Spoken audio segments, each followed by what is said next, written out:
moi j'ai étudié génie chimique, génie des procédés à l'Université de Barcelone. Moi, quand je suis rentrée, j'avais un BTS biochimiste. Je savais pas qu'il y avait de chimistes en centrale nucléaire.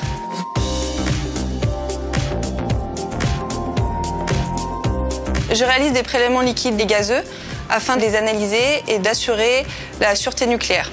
J'ai travaillé au CEDRE, au service chimie, microbiologie et fluents, et je pilote les noyaux durs chimie secondaire.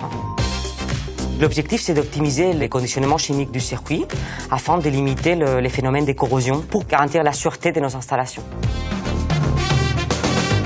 Donc on doit être vraiment force de proposition et d'innovation. On propose des études, on monte des partenariats, des collaborations. On travaille dans l'anticipation, la préparation de l'avenir. Le boulot est intéressant parce qu'il n'est pas du tout routinier.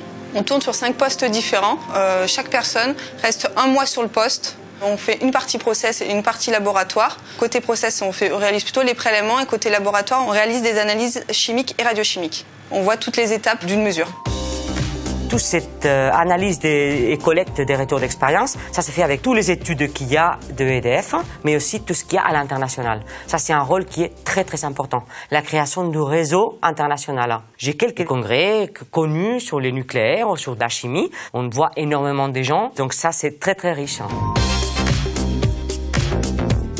Les avantages de rester dans cette entreprise, c'est déjà l'évolution de carrière et le métier qui est vraiment très intéressant, ce qui n'est pas le cas de partout.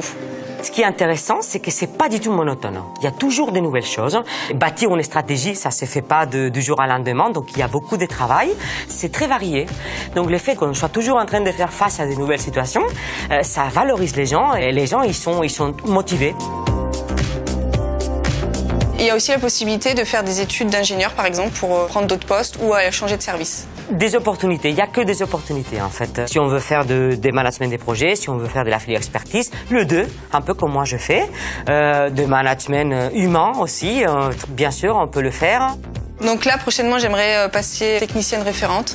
Et ensuite, appui technique de laboratoire. Donc là, les appuis techniques de laboratoire sont ceux qui pilotent les techniciens et qui pilotent le process. Pour travailler en centrale, maintenant, il faut être moteur. Et tu l'es ?